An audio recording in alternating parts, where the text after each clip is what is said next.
Sitting back with Dan Walkow, and Dan is the money man, the guy that can look after your money in California or Texas or Florida or Ontario or BC. And there are nobody else around there that really can do that. There's a couple of people trying, but Dan's been at it longer than anybody I know right now. And he's gone out and got the licenses, www.cbankcapital.com. And that's SEABANK capital.com. Got a phone number too. You can phone them from anywhere in North America, 866-541-9952, which reminds me, this is a call-in program. We got two flies flying around here. What's this happening? It's November. It's a call-in program. If you've got a question, you can give us a call at this right now. If you're calling live on Wednesday night, November 25th, 2009, you can call us at 866-980-0499. Now, Dan, you wanted to talk about Florida. A couple of weeks ago, we talked about California. Yeah. What about Florida? And we had a fellow phone from Florida when we were talking about California. So, you know, I think there's a lot of Canadians in Florida. Well, you know, right? I mean, it's half of a lot of Quebecers in Florida too, right? Which I haven't had. Do you do in Quebec too? Have you? No, we don't listen to Quebec. So isn't that funny? We can do California, can't do Quebec. Yeah. We could license in Quebec, but we don't have a call for the service in Quebec. But no, the issue is there's a lot of Canadians in California or Florida, and admittedly a lot of them are snowbirds, right? Yep. And so we get into stuff which you do, I'm sure, the permanent, continuously, the residency test and all this kind of stuff, whether you're taxable in the United States, depending how long you stay, and if you go across the Mexican border and come back, like whether you're subject to U.S. tax filing and all this kind of stuff. But I thought it was that we went through California a couple of weeks ago, and some of the interesting issues taxpayers, Canadians, face when they go become residents of California, perhaps unwittingly so, because it's not something that you'd normally know, that the way the tax system works in California. Well, that's why we started off today talking about the California problem. Yeah. But in Florida, I mean, I'm a little more interested in Florida for a variety of reasons. One being I have a daughter who now lives in Sarasota and down in Florida, and finds it a little warm. Of course, my wife hears about the 30 degrees Celsius weather, and, you know, looks outside and just tells her to take a pill because because it's too hot for this Vancouver kid. But in any event, I mean, with the amount of what we're guys more directed in is not so much the snowbirds that go there on a temporary basis or even buy a piece of real estate down there.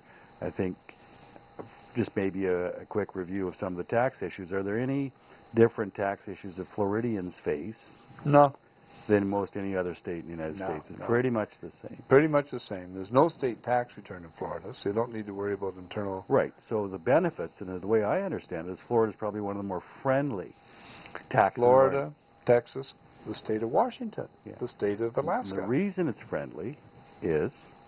Well, there's no state tax. No state tax. And one of the things that Florida has is what's interesting that most people don't recognize is that if you are a snowbird and you're going down there for 3 months, you have to get a Florida driver's license. I didn't know that. Yeah, if you're there for more than 30 days, you're supposed to get a non-resident driver's license. And what they do is they give you, it's a money grab as much as anything. They give, but particularly if you own a piece of property, you see, if you're down there truly as a snowbird and you're there for 5 months of the year, then they want you to have a bloody driver's license. And what they do is they don't take away your Canadian driver's license. Okay. They give you a Florida license that's only good in the state of Florida. Isn't that interesting? So if you're in Pensacola or something and you drive out of Pensacola into Texas or something, or Louisiana, and we'll go up to Mobile, Alabama, you, which is the next big town, you don't use your Florida driver's license. It's no good in Alabama. Right, you've got to use your Canadian one. Canadian driver's license, because it's the big license. The Florida one's the only one that you have to have when you're in Florida. Yeah. And of course you got to watch out for hurricanes. And stuff like that. Absolutely. So you look where you're going to buy. So you go buy in a place called Cape Coral, Florida. Right. In Cape Coral. Well, you know all this because you had some tax offices. Well, I have 14 offices in Florida, and are you ready for this? No. I was a Canadian manager for the sale of Cape Coral lots. Okay. And when I first got involved with Cape Coral, they had 220 people, and now there's 220,000 people living there.